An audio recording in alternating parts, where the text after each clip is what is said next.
Hello, Wanderlusters. Here we are on Wanderlust Wednesday. Thank you for joining Two for the Win.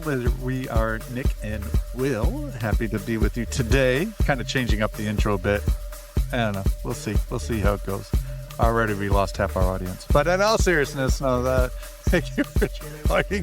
Please be sure you subscribe, share, and follow Two for the Win on your favorite platform. But we have a fun show today, because we are going to do another ship review. So this one is going to be a Royal Caribbean ship that Nick experienced.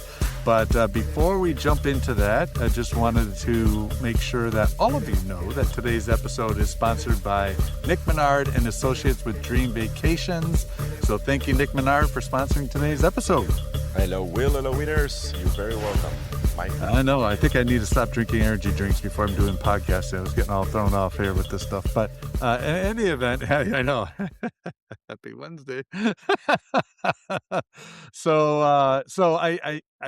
I'm impressed. You're kind of building on last year. For those who follow our podcast, Nick went on a number of cruises last year. What better way to talk to his clients and actually experiencing these ships and things like that? And you're continuing through to this year. And I believe this was a new ship, right, for you?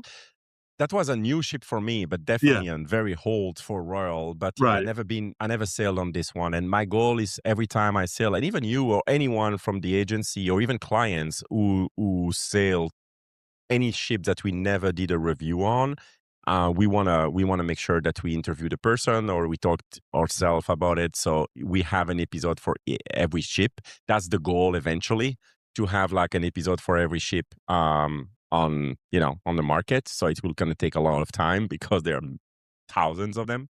Mm-hmm. But yeah, this one I never did before. It's an older one, but excited to talk about it because they all have their particularities and differences, and that's good to talk about them. And again, not every ships are good for everybody, so some will be good for some and not for others, and that's the beauty of it. I love it. So, all right, Wanderlusters, you are going to learn more about the Royal Caribbean Explorer. That'll be the ship that we're reviewing today. And, I guess we might as well just jump right into it, Nick. I know we talk about a lot of things with the ships, like when you first enter, the food, the activities, and things like that. So where do you want to start? Now, I can maybe start with explaining a little bit more about when the ship was launched, etc. Okay. So it's just more a wider overview. Mm-hmm. So basically, it's part of the Voyager. It's a hard word to say in English when you're French. So the Voyager of the class. That's what Explorer of the Sea is. And so that's been launched in 2000. So it's been a while, 26 years ago. It has been refurbished, of course, a couple of times since. But it's still a very popular ship these days, meaning they have a lot of offers. They have a lot of sailing nonstop. It's between the Caribbean, so Bahamas Caribbean part, like for, I would say, 8 months of the year. And then the rest is in the Mediterranean. So I believe it went begin April. The ship was leaving for the Mediterranean season, but it was here from probably October to April. And so that's the way that every year the Explorer of the Sea seems to go. So you have the opportunity to do transatlantic on Explorer, because they go from each season, depending, they go from Europe to the US and the Eastern US Florida market. So that's good to know. They have 15 decks. There is approximately 3,200, something like that, guests who can be on the ship, plus around 1,100 crew members. So a maximum capacity around 4,300 people on the ship. So compared to the Icon class that we already talked about with the Star, for example, same as Icon and Legend coming up, that's half the size. All right. But it's still a very relevant ship, like I mentioned. But yeah, we're going to talk more about the, particularities of the ship in a minute. Yeah, no, it sounds good. Yeah, and that's a neat fun fact that it does the transatlantic when it does the switching of the areas that it's in. So that is Mhm. pretty neat. Because for some people probably hadn't thought about transatlantic on Royal. So. No, absolutely. And again, it is very inexpensive to do a transatlantic. The reason is you can never fill the ship. All Mhm. right. Because not everybody have a week to 10 days time to spend on a ship to go to another continent. All right. So Mhm. it's mainly retirees who will usually do the transatlantic or people who can 100% work online. So but it's very inexpensive. It's a lot more inexpensive than to, for example, um, it's 10 days that you spend. So you cannot spend less money anywhere else for 10 Mhm. days than doing a transatlantic when you have all you can eat. You have a drink package, you have the drinks, you have all the activities on board, casino and everything that's here. It's the same in transatlantic. So it's great. And if you sail or if you travel to Europe and you need to come back to the US during the time that most ships are leaving for one season to the other to the US, that's also a great opportunity. If you have time to just instead of flying in, that takes a day, but it costs a lot of money to just sail back home. That's also an opportunity. But that's something you can ask us and we can tell you the dates where it's possible to do so because that's not a transatlantic cruise line per se, like I would say Cunard, for example, who are very known and for the transatlantic, they do it constantly, usually from New York to Southampton. Mhm. It's not a cruise line like that, but when they have to go from one point to the other, they open it for everybody, of course, so they can make money out of people instead of having an empty ship. But the ship will always be really, really emptier. Like Mhm. it's going to be less than 50% capacity.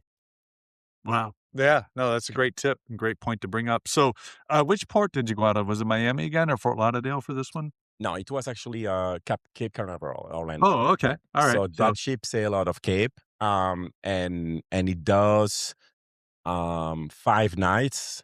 I think 5 and 6 nights, but definitely 5 nights all the time. So it's 5 nights in and out. You go to the Bahamas, and usually you go to Puerto Plata, and then Coco Cay and back, or just Bahamas, Coco Cay and back. So you don't go on that ship to experience new destinations. It's more about just enjoying a shorter cruise.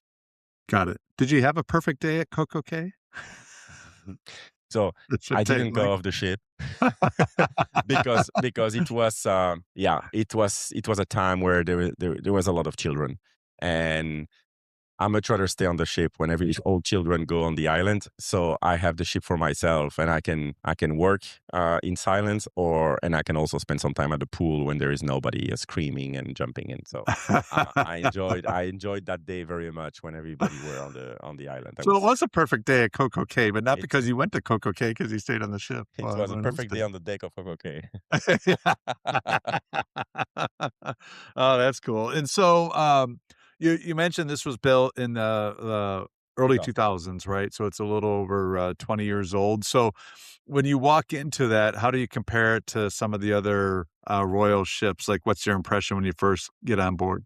Yeah, it's a good question, and I have to say I'm very picky usually because I experience so many different cruise lines and ships. I'm usually picky, and I can see when a ship is older. Just the style, and you know, when you go on the balconies, you always see the rust. And Mhm. that's something that I see directly. Like my eyes are just going to those places, so I can see that it's an older ship. Do it's refurbished, like the last 3-4 years, I believe it was refurbished, but you can still see that it's an older ship and it's okay. Like compared to, for example, one of the other this style of ship is the Radiance of the Sea that we talked to a couple of months ago, I Mhm. believe. I love that one more because it had a lot of charms. The charisma was great inside with like everything was like in brown wood, which I would never put in my house. But when you go on a ship from that area and they still have the room like that and the atmosphere inside like in brown, rusty kind of feel, it gives something to the ship. And I really like that because everything was like feeling like you were back in the day. This Mm, one, I felt like it was refurbished to feel like a newer ship, but it doesn't reach that level. So if you're looking for luxury, I would stay away from that ship.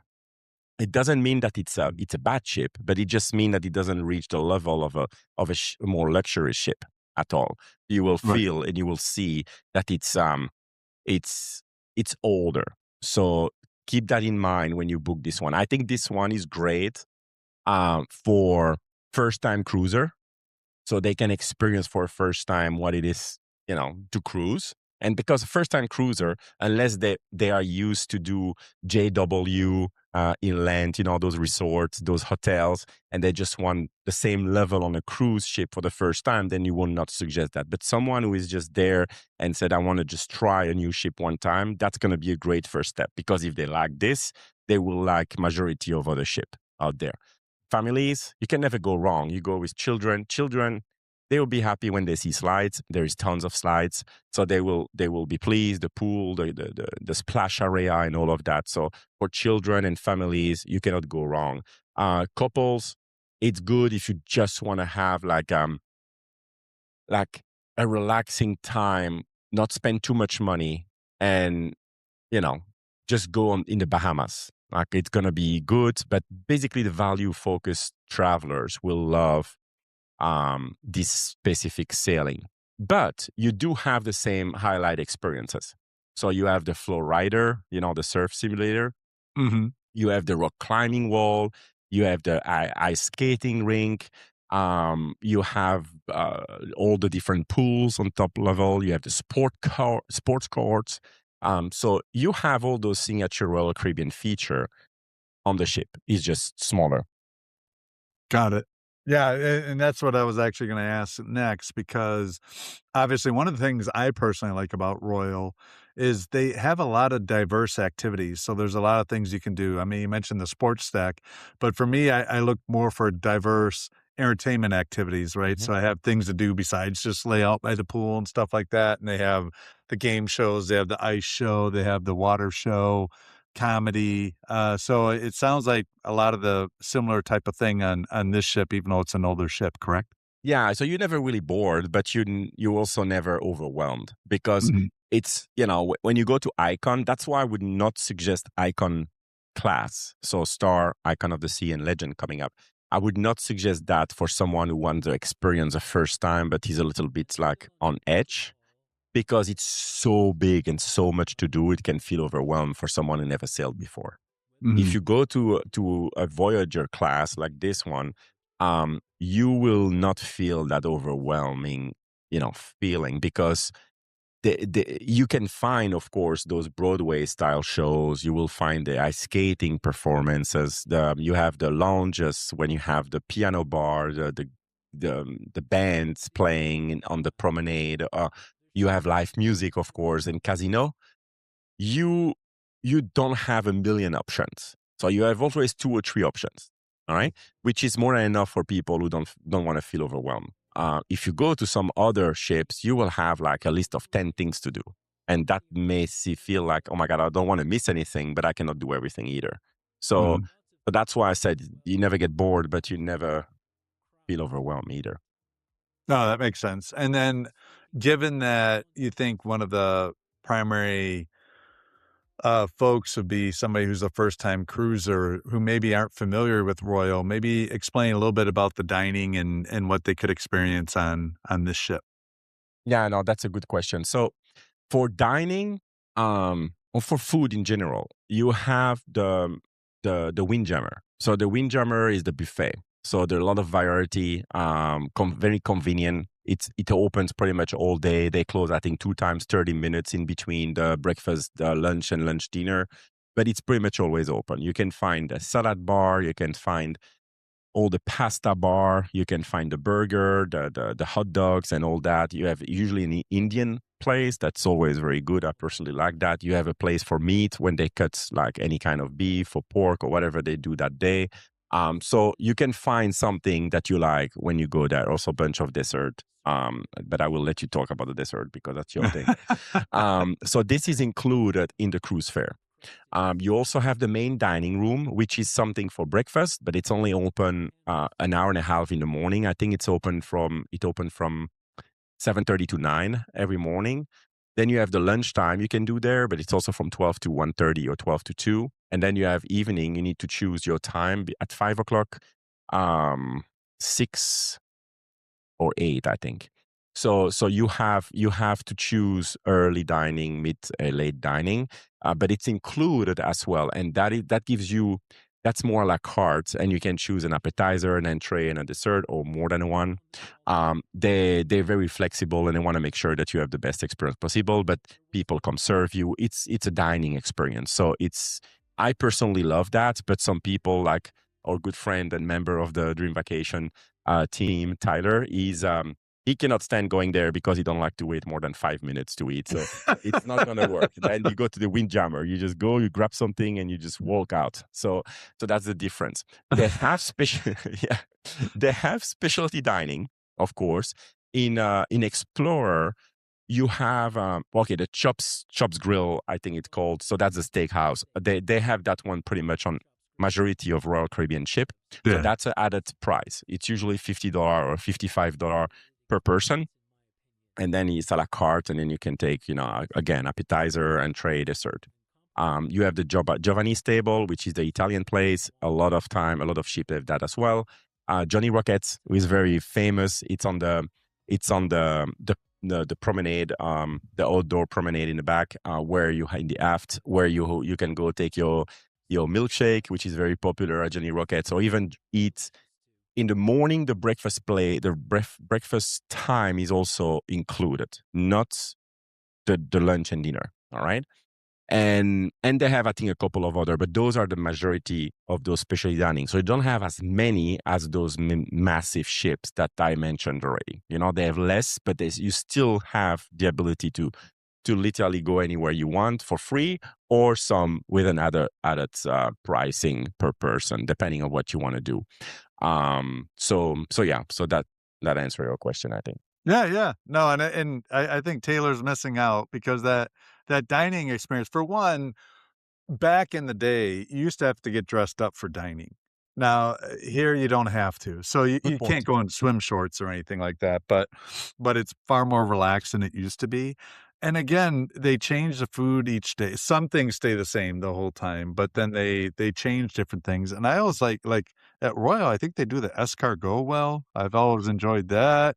And that is one that they usually have almost every day. So I almost get that every day Same. with that. And you don't have to wait that long, like, especially if you tell the server, "Hey, we're Exactly. trying to go at a quicker pace." So I think Taylor has other motivations that has to do with drinking, not eating, for why he wants to get moving quickly, but their buffet is good too, and the desserts, I mean, you can't go wrong with the desserts. There's a lot of diversity. They change it up, just like they usually have a burger of the day when they're in the buffet area. They change out the burger, I think, um, daily, and they do the same with the dessert. Some are the same, but some change, and their buffet is one of the better ones. I like it. They have the Chinese food there too, which is good at that buffet. Yeah. I forgot to mention, of course, at the pool, you also have ability to eat there. So you Yeah. have a place where you can have like quick burger, pizza. The pizza, I forgot to mention the most important for a lot of people, because that's always a line morning to evening. You have a line at 2 a.m. You have a line, like it's Yeah. nonstop. So this is open. It's not 24/7, but it's I think it closes at 3 a.m. and it's Yeah, open late. very early, and it's literally on the Broadway. So it's in the main part of the middle part of the central part of the ship, and you have that in front of the Irish pub, and where all the different stores are.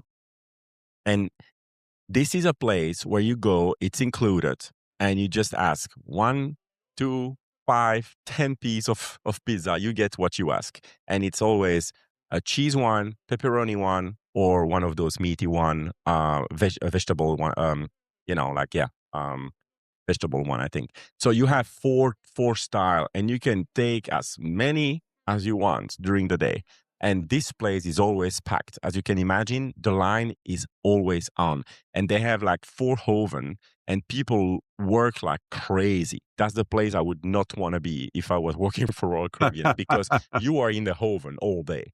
Yeah. But they have that. And then as mentioned on the pool side, burgers, hot dogs, salads, all of that will be available for you on the top deck as well. So you will never get hungry on Royal. You have also for children, I mean for everybody, but mainly children, you have the the ice cream thing like vanilla or chocolate or both that you can go as many times as you want on Yeah, the the soft pool. serve. Yeah.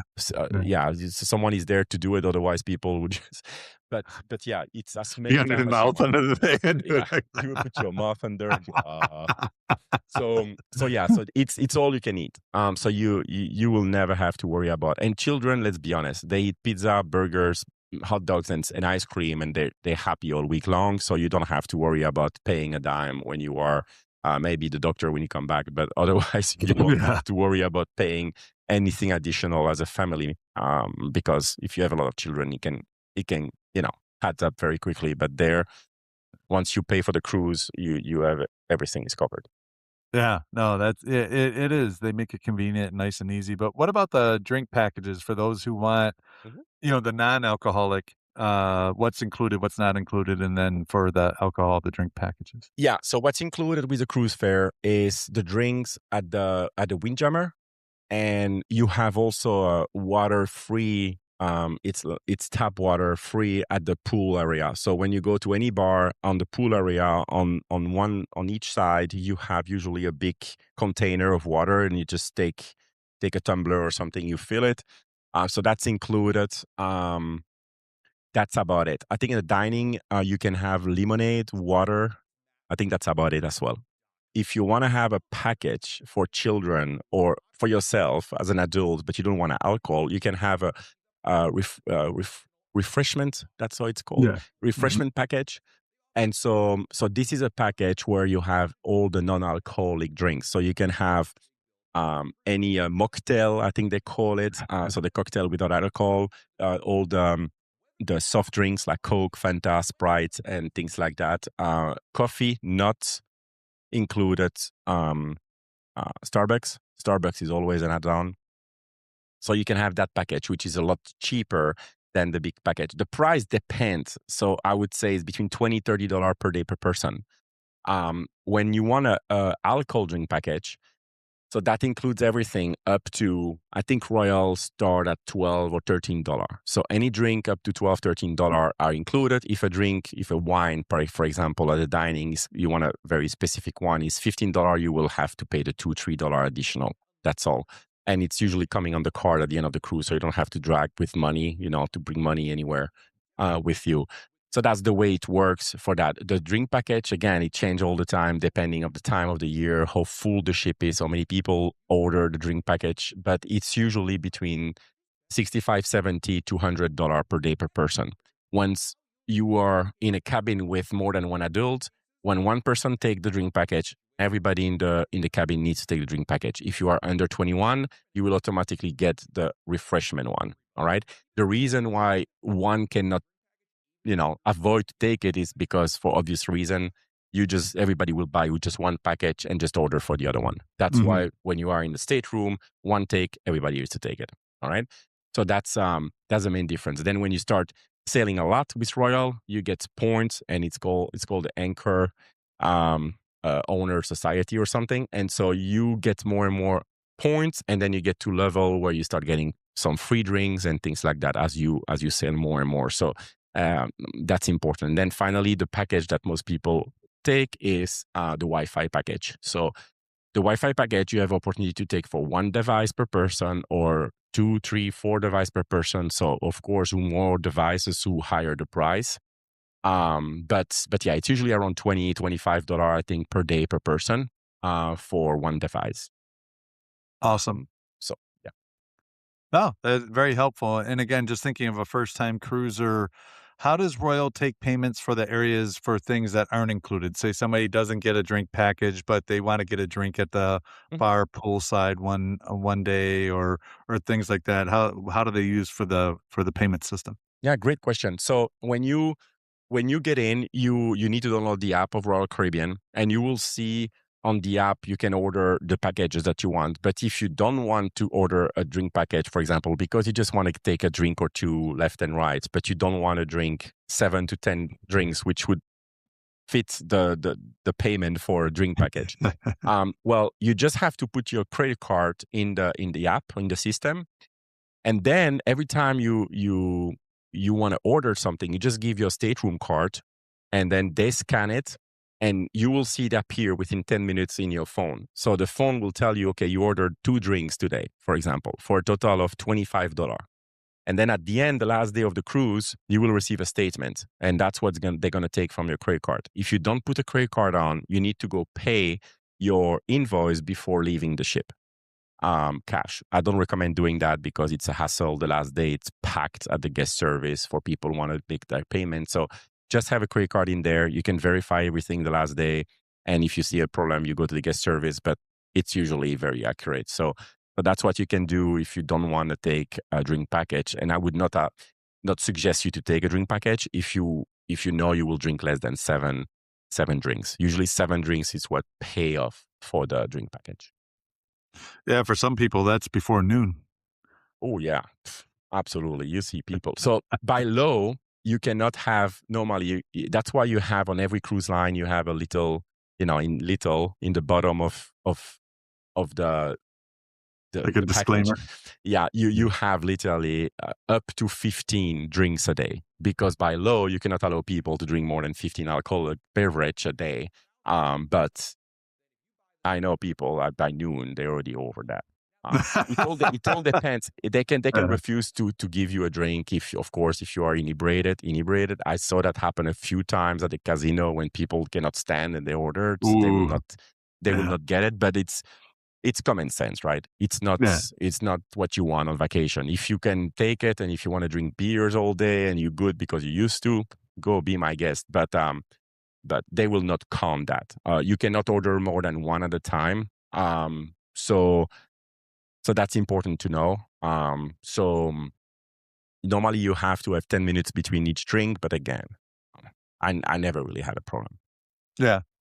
So it sounds like people who are familiar with Royal, they can get a similar experience on this ship, albeit it's a little bit older, but refurbished and smaller, or first-time cruiser. Anything else about the Explorer you want to share that made it different or unique, or just your overall experience on it?